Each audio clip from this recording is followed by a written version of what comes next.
Sekarang ada teknologi, ya, ada radar, bisa kita pakai, kita bisa lihat bawah tanah. Jadi saudara-saudara yang punya bunker-bunker disembunyikan, nanti kita ketemu juga kekayaanmu. Assalamualaikum warahmatullahi wabarakatuh. Nah, menurut netizen ya, semakin menarik kasus TPPU dan korupsi Blackout Sumatera daripada nobar Piala Dunia. Nah, ada tulisan menarik ya dari netizen di sosial media X ya, akun Kalisto Henituse. Jadi dia menulis ya, katanya Kapolri dan KPK di bawah kendali Jokowi, TNI dan Kejagung di bawah kendali Prabowo. Apakah benar atau cuma sekedar kabar burung saja? Mari kita bahas. Kapolri Listio Sigit ya udah deket sama Jokowi sejak era Solo 2011. Lanjut jadi ajudan presiden 2014. Pada tahun 2021, Sigit diangkat jadi Kapolri oleh Jokowi dan jadi Kapolri terlama sepanjang era pemerintahan Jokowi. Sekarang di era Prabowo, Sigit masih menjabat Kapolri, berpotensi diperpanjang sampai 2030 karena Undang-Undang Polri baru soal usia pensiun. Setio Budianto, Ketua KPK, backgroundnya Polri. Sementara TNI Kejagung di bawah komando Prabowo. Pada tahun 2026 ya, Kejagung menangkap anggota Polri aktif Brigjen Pol Lalu Muhammad Iwan, mantan sekretaris deputi bidang promosi dan kerjasama BGN sebagai tersangka korupsi tata kelola MBG di Badan Gizi Nasional pada tahun 2025-2026. Nah, kemarin ya, Polri geledah beberapa lokasi, 1 Cafe The Clan dan Money Changer, 2 PT CBS Cengkareng Timur Kantor Pusat Penjaringan, 3 PT KNI, PT Jo Selatan, 4 rumah inisial TK Mega Kuningan, 5 rumah inisial Mil DK Pacific Place Residen, 6 PT PML rumah inisial DR Gandaria Selatan, 7 rumah inisial MK Serpong Utara, 8 rumah mewah Sentul City. Desas-desus udah dari tahun 2024, FA atau Febri Adriansyah ditarget karena kasus besar dan calon kuat jadi Jaksa Agung. Tapi backingannya lumayan kuat jadi nggak jadi. Kemudian pemilu, Prabowo menang, semua kekuatan udah dapet kapling masing-masing. Tetapi Febri Adriansyah mulai banyak menyenggol kepentingan polisi dan politisi lain, apalagi duet sama TNI di Satgas PKH. Tambah lagi hajar MBG dan ijazah Jokowi. Di internal ada juga jaksa yang lawan politik FA atau Febri Adriansyah yang dicalonkan jadi Jaksa Agung. Dan jadilah itu. Nah, menurut netizen di sosial media, kenapa Febri Adriansyah ini ditarget ya? Dan ini sudah lama katanya. Jadi kasus baru perkara lama. Jadi sepak terjang Febri Adriansyah ya mulai banyak menyenggol polisi, politisi. Beliau sebagai ya Satgas PKH membongkar proyek-proyek besar. Apalagi sekarang ya lagi membongkar proyek MBG dan ijazah Jokowi. Nah, menurut dugaan netizen juga ya, di internal Kejagung ini Febri Adriansyah atau Jampitsus ini menjadi calon Jaksa Agung ya. Sehingga ada lawan politiknya, sehingga data lama dia dibongkar kembali. Nah, usai Polri ya geledah Jampitsus ya, Kejaksaan akan periksa seluruh dapur SPPG.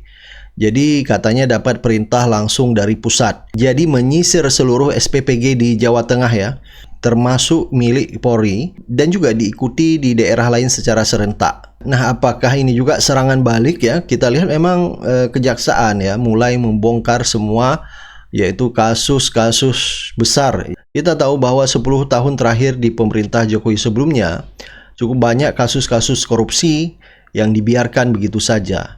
Sehingga pada pemerintah Prabowo akhirnya dibongkar semuanya. Bahkan Said Didu ya di akun X-nya menulis, dinasti Jokowi sudah kehilangan taji, terdapat 3 gejala bahwa dinasti Jokowi mulai kehilangan keistimewaan. 1. Kembali normalnya proses penegakan hukum kasus ijazah palsu dengan gejala tidak ditahannya Roy Suryo dan Dr. Tifa, menangnya pra-peradilan Roy Suryo. 2. Terbongkarnya bobrok bisnis anak-anaknya Jokowi. 3. Timbulnya penolakan safari Jokowi di daerah. Terkait dengan bisnis anak-anak Jokowi, 1. Bisnis Gibran sebelumnya terdapat 8 perusahaan milik Gibran seperti Cilipari, Markobar, Mangkoko, dan lain-lain di bawah perusahaan induk PT Harapan Bangsa Kita atau GK Hebat. Sudah tidak terdengar lagi, bangkrut. 2. Bisnis Kaisang dari 12 perusahaan milik Kaisang seperti Sang Pisang, Ternak Kopi, Siap Mas, Es Doger, dan lain-lain sebagian besar sudah bangkrut. Artinya perusahaan tersebut memang tidak layak atau saat itu ada yang sedang mencuci. Masih ingat suntikan dana 71 miliar ke perusahaan Kaisang untuk bisnis Es Doger. Bagaimana dengan suntikan modal bisnis lainnya? Sehingga publik bertanya, kok bisa di 10 tahun pemerintah Jokowi, anak-anaknya Jokowi, begitu banyak bisnisnya? Apakah begitu mudah? Bahkan dosen UNJ pernah membongkar dugaan korupsi anak-anak Jokowi sampai mendatangi KPK waktu itu. Jadi ini sekitar 2 tahun lalu, Ubedillah Badrun ya. Jadi kasus yang dimaksud oleh Ubedillah Badrun yaitu Kaisang membeli 180 juta lembar saham yang harganya 100 miliar lebih. Jadi Ubedillah Badrun waktu itu sampai heran ya, dari mana uang Kaisang sampai 100 miliar lebih. Karena menurut Ubedillah Badrun ini publik boleh tahu dan harus tahu karena dia adalah anak pejabat publik ya, anak presiden waktu itu. Dan waktu dilaporkan oleh Ubedillah Badrun ya, waktu itu Jokowi masih menjabat sebagai presiden. Nah, tidak hanya berhenti di situ saja ya, Ubedillah Badrun ini menyisir yaitu Gibran di saat menjadi wali kota Solo. Waktu itu ya Gibran menjadi komisaris utama di sebuah perusahaan, kemudian mendapat suntikan dana besar dan fantastis. Jadi Ubedillah Badrun juga sempat heran, ini kok segampang itu mendapat suntikan dana sebesar 200 miliar padahal perusahaan tersebut adalah perusahaan baru. Sehingga memunculkan pertanyaan dari netizen ya, apakah dinasti Jokowi sudah mulai ketar-ketir? Apalagi ya di pemerintah Prabowo sekarang ini, kasus-kasus besar saja dibongkar habis. Apalagi banyak juga masyarakat mendesak Kejagung dan KPK bongkar dugaan korupsi LPEI di lingkaran perusahaan Kaisang. Di tengah dua institusi hukum ya saling serang menyerang, sehingga ini membuat dinasti Jokowi semakin panik. Dari anaknya duta besar bergeser ke anaknya Jokowi, data-data yang cukup valid karena bahkan data resmi itu.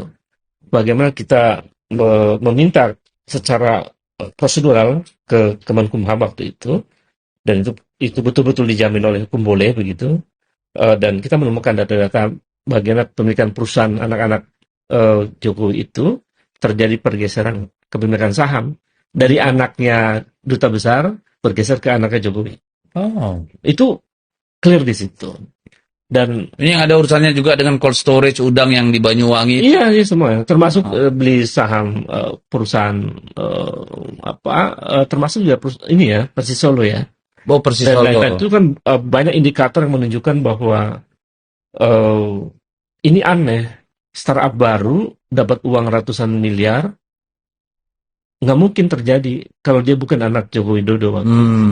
Ngomong-ngomong soal ini, baca tuh apa yang Pak Said Didu cuitkan di media sosial. Kita akan lihat serangan balik geng SOP Solo oligarki Parcok ke pusat komando serangan ke oligarki sedang berlangsung. Itu saja. Ini maksudnya gimana?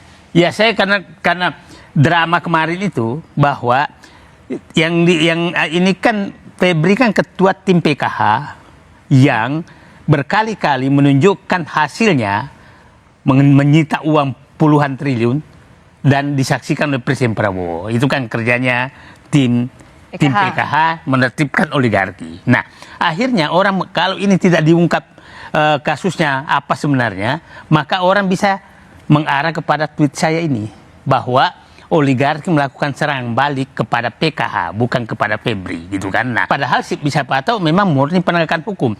Jadi saya memang hari ini tuh saya berharap Presiden turun tangan langsung menyelesaikan ini. Jadi sebenarnya serangan balik dari siapa untuk siapa secara spesifiknya? Karena begini, serangan ke Prabowo, oligarki ke Prabowo tuh tinggi banget dalam segala hal. Rupiah dianjlokkan, harga saham dianjlokkan, apa segala. Karena dia memang menyentuh dan komandan menertibkan oligarki di tambang dan perkebunan adalah Febri Jampitsus, ketua pelaksana tim PKH. Nah, ini jangan sampai orang membaca kalau ini Pak Presiden tidak penegak hukum tidak membuka kasus apa sebenarnya, maka bisa ditafsirkan seperti tweet saya ini. Bisa ditafsirkan itu bahwa ini serangan oligarki. Padahal mungkin juga Ini adalah murni penegakan hukum. Itulah pentingnya menurut saya. Ini kan sampai sekarang nggak ada apa kasusnya, siapa tersangkanya, ya. Terus dalam rangka apa sehingga dilakukan penggeledahan. Karena penggeledahan itu adalah kalau sudah biasanya pemahaman saya, kalau sudah jelas kasusnya, tersangkanya penggeledahan itu adalah pengambilan barang bukti. Saya bilang begini, ini Pak, saya kembali lagi Pak Presiden. Pak Presiden ini kan andalannya lagi teracak-acak. MBG, ya. andalan beliau ternyata pengkhianat. Andalan kedua untuk ini yang melawan oligarki adalah PKH. Sekarang diragukan lagi. Koperasi Merah Putih juga dah dipersoalkan terus macam-macam. Terus penempatan orang-orang di BUMN tidak sesuai dengan ini. Jadi saya menyatakan Pak Presiden 2 tahun ini sudah saatnya menyadari bahwa pemilihan orang untuk melaksanakan keinginannya dia, cita-cita dia, itu sepertinya harus diperbaiki. Karena faktanya gagal penempatan orang. Saya sebenarnya suka orang dekatnya Pak Prabowo bermusuhan lalu saling bongkar korupsinya, bagus. Kalau saya bongkar aja, sang satu bongkar biar hancur. Setan ketemu setan. Nah, daripada bergabung lalu saling melindungi kan. Prabowo anggap remeh manuver Jokowi. Belum lagi kalau OOCRV itu digugat, ya dikencangin bahwa memang Jokowi termasuk koruptor nomor 2 terbesar di dunia, kata OOCRV misalkan seperti itu. Ini kan bahaya sebenarnya buat Jokowi ke depan kalau dia malah mau melakukan politik yang kelihatan men-challenge Presiden Prabowo gitu. Adakah sesuatu yang sudah mulai dibincangkan di sekeliling di inner circle Pak Prabowo dengan move yang sudah mulai dilakukan Pak Jokowi ini ya, turun? Saya sih nggak tahu persis ya, tapi waktu saya pernah ketemu Presiden Prabowo di kediamannya, saya mendengar dia sendiri nganggap kecil itu urusan Jokowi dan urusan PSI. Itu saya dengar langsung gitu loh. Ketika rezim lama sibuk bersafari politik demi menjaga sisa dinasti, penguasa baru justru menunjukkan kelas ketenangannya. Syahganda Nainggolan membongkar realitas mengejutkan di balik dinding Kertanegara. Prabowo menganggap gerakan politik Jokowi dan PSI sebagai urusan kecil yang tak perlu dirisaukan. Gugatan OCV di tingkat dunia justru menjadi kartu mati bagi Jokowi jika ia nekat menantang poros kekuasaan hari ini. Ini perang dingin yang timpang. Sikap menganggap remeh adalah bentuk dominasi politik yang nyata. Jangan coba-coba menantang arah kemudi Presiden Prabowo jika tidak ingin aib masa lalu dibongkar habis ke permukaan. Cepat ketahuan. Sekarang ada teknologi, ya, ada radar bisa kita pakai, kita bisa lihat bawah tanah. Jadi saudara-saudara yang punya bunker-bunker disembunyikan, nanti kita ketemu juga kekayaanmu, saudara-saudara. Saya akan menggunakan teknologi yang paling canggih. Teknologi pertahanan bisa mencari gudang senjata di bawah tanah. Radar sekarang bisa mencari, ranjau bisa mencari. Kita akan pakai untuk mencari bunker-bunker di sekitar kau.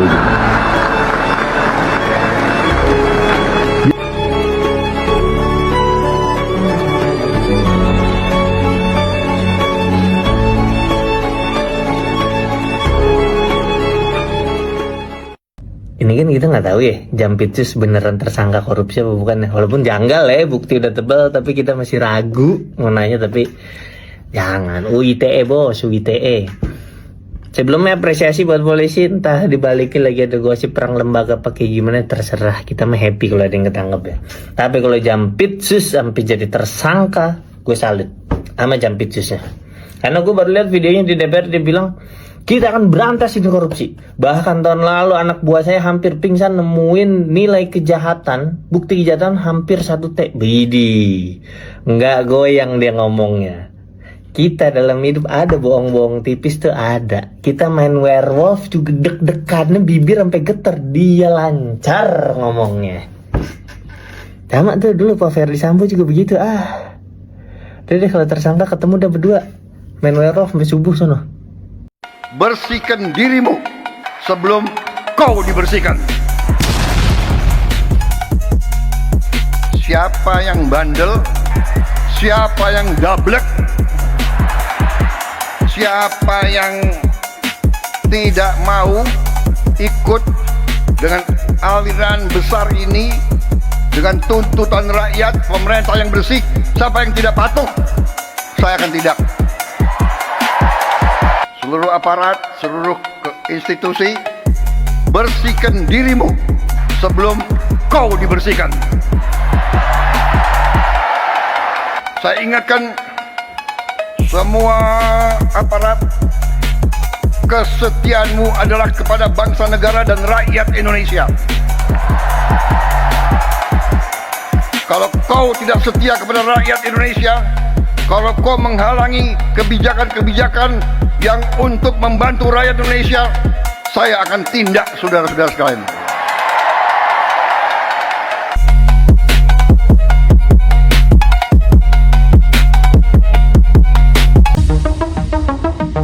Presiden Prabowo Subianto secara mengejutkan meminta Jampitsus Febrie Adriansyah untuk segera mengundurkan diri dari jabatannya demi menghadapi proses hukum kasus korupsi yang tengah disidik oleh kepolisian. Permintaan tegas ini disampaikan langsung dalam sebuah pertemuan tertutup pada Kamis pagi, menyusul eskalasi penanganan hukum setelah kepolisian melakukan penggeledahan maraton di 12 lokasi strategis. Presiden dilaporkan sengaja memilih opsi pengunduran diri alih-alih melakukan pemecatan langsung untuk menjaga reputasi serta stabilitas internal Korps Adiaksa agar situasi tidak semakin keruh. Skandal kakap ini kian memanas setelah tim gabungan Polri menemukan brankas rahasia tersembunyi di balik lemari sebuah kafe mewah di Jakarta Selatan yang diduga menjadi tempat penyimpanan uang haram. Dari dalam brankas silaman tersebut, penyidik menyita tumpukan uang tunai dalam bentuk mata uang dolar Singapura serta dolar Amerika Serikat yang nilainya ditaksir sangat fantastis. Penyidikan tajam kepolisian kini mulai diarahkan pada keterlibatan sebuah usaha penukaran uang atau money changer yang diduga kuat menjadi instrumen utama dalam skema pencucian uang jabatan ini. Hingga saat ini pihak Kejaksaan Agung terpantau masih bungkam dan belum memberikan tanggapan resmi saat gelombang penggeledahan terus bergerak maju menyisir jaringan elite yang terlibat. Semalam Don Dasko itu baru saja memposting di Instagramnya lagu berjudul Maaf. Apakah makna di balik lagu berjudul Maaf dari Don Dasko ini? Apakah maaf untuk Kejagung? Apakah maaf? Ya, inilah fenomena penegakan hukum kita, teman-teman. Fenomena penegakan hukum kita yang memang ya belakangan masyarakat marah begitu ya, tapi juga menaruh optimisme bagaimana Polri benar-benar melakukan tugasnya. Karena polisi itu kalau mau kerja itu ngeri bener loh. Kenapa? Karena anggotanya ratusan ribu, bos. Kemudian mereka itu institusi yang sudah sangat terlatih, anggotanya pinter-pinter, hebat-hebat. Wah gila, bos. Kalau polisi mau kerja bener, wah gila, bos, selesai semua. Tapi selama ini kan masih banyak oknum-oknum nakal. Ini yang perlu dibereskan ya. Jangan sampai ada duri dalam daging dalam institusi Polri. Kita dukung Polri, mari berbenah. Mudah-mudahan ini menjadi momentum baik di usia Polri yang sudah 80 tahun.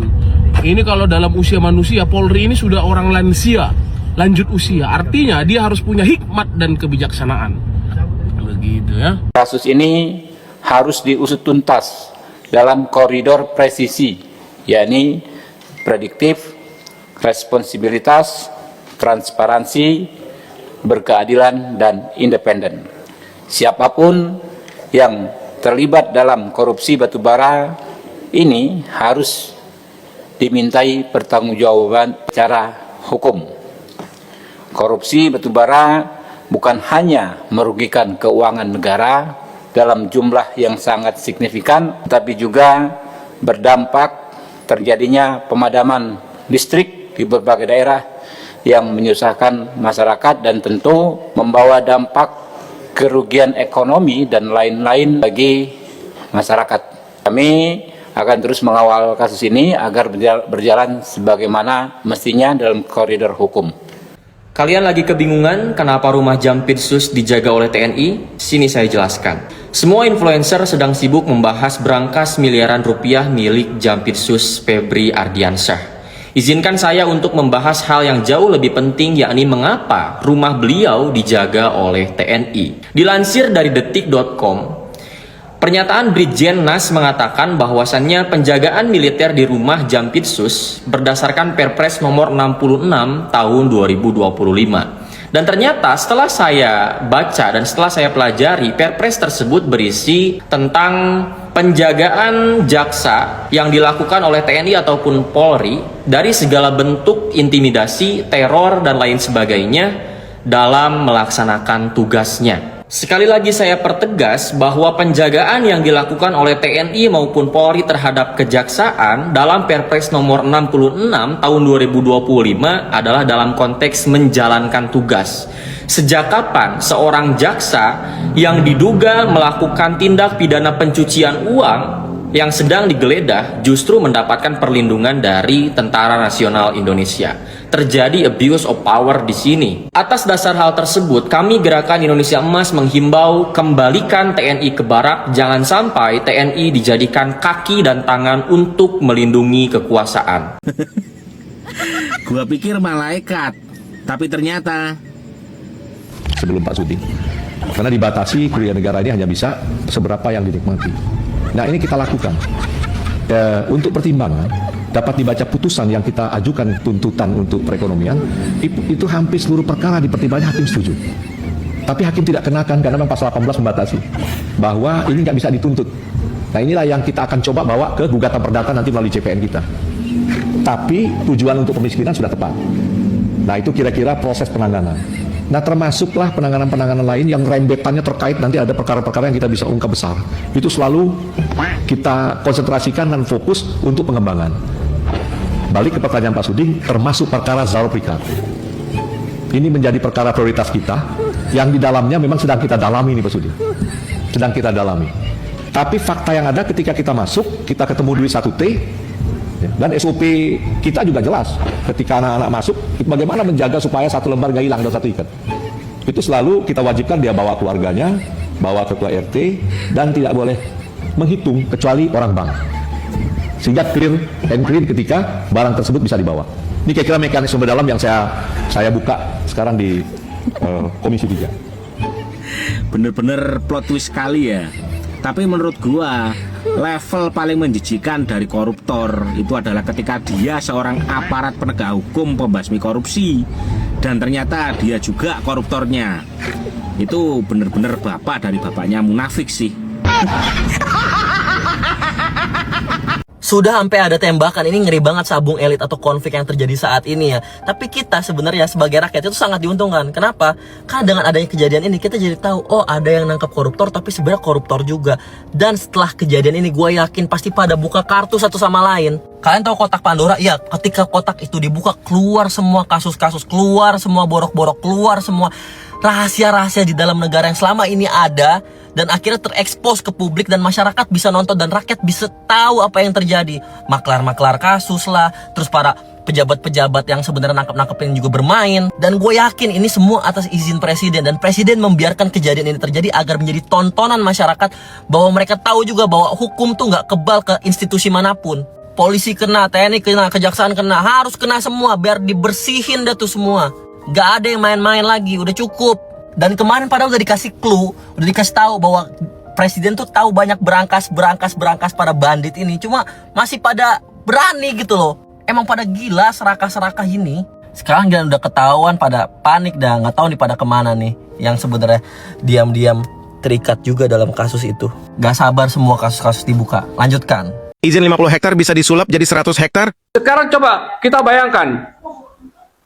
Banyak izin-izin ya yang tidak sesuai dengan keperuntukan. Contoh alih fungsi ya, alih fungsi dari hutan produksi bisa menjadi kelapa sawit ya.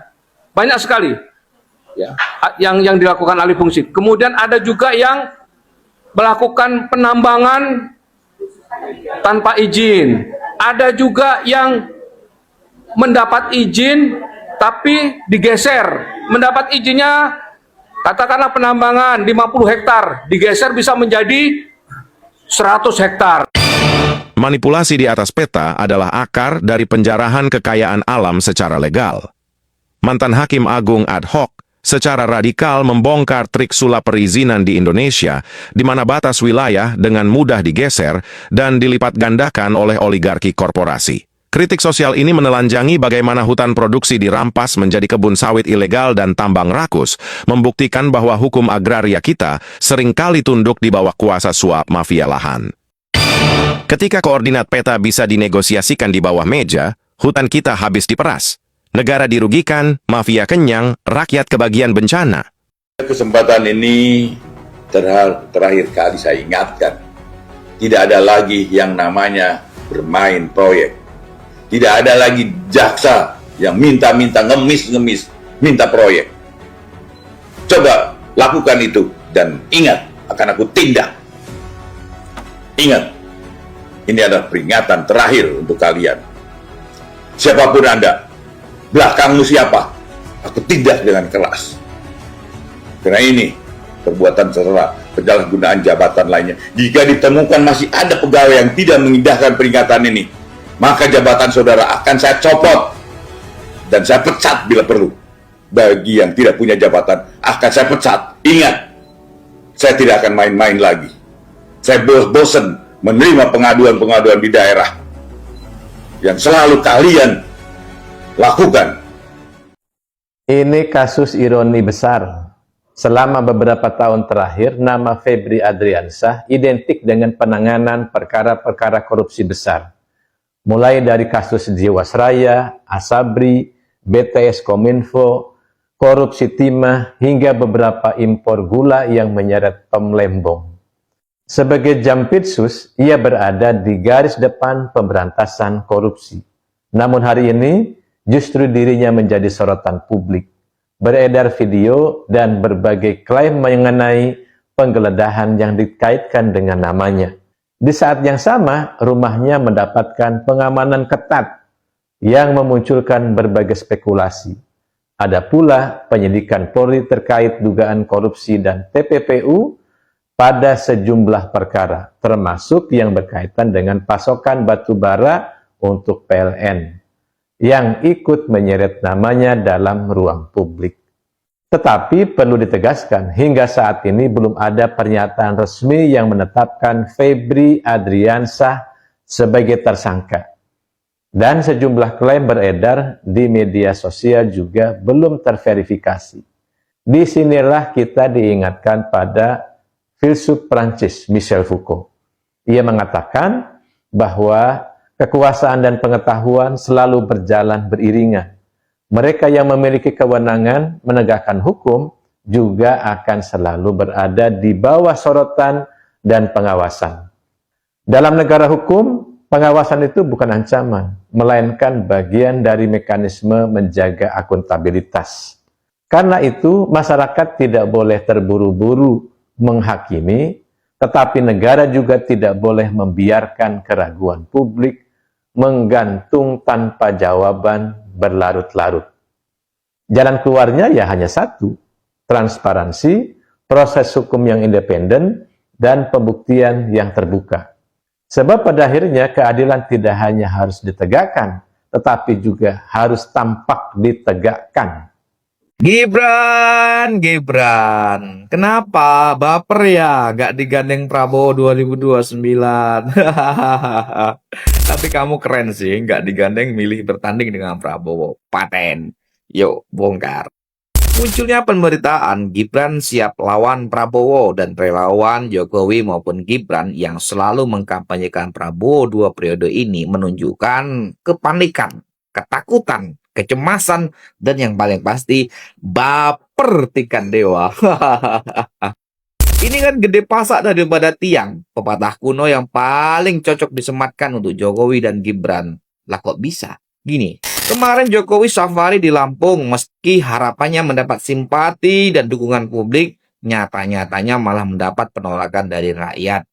Malah ada yang menuntut, tunjukkan ijazahnya dong. Lalu, Gibran sudah keliling lebih kurang 180 titik se-Indonesia Raya Merdeka. Tapi tak kunjung mendapat simpati yang terlihat. Bahkan elektoralnya sangat rendah dibanding dengan AHY ketika kita lihat dari survei. Lah, ini kok bisa? Lah iya, karena Gibran selama keliling tidak menyelesaikan masalah, akan tetapi hanya menonton masalah. Nah, disinilah kenapa kemudian rakyat tidak bersimpati, tidak berempati, dan tidak mendukung Gibran. Gibran, kasihan sekali sih kamu.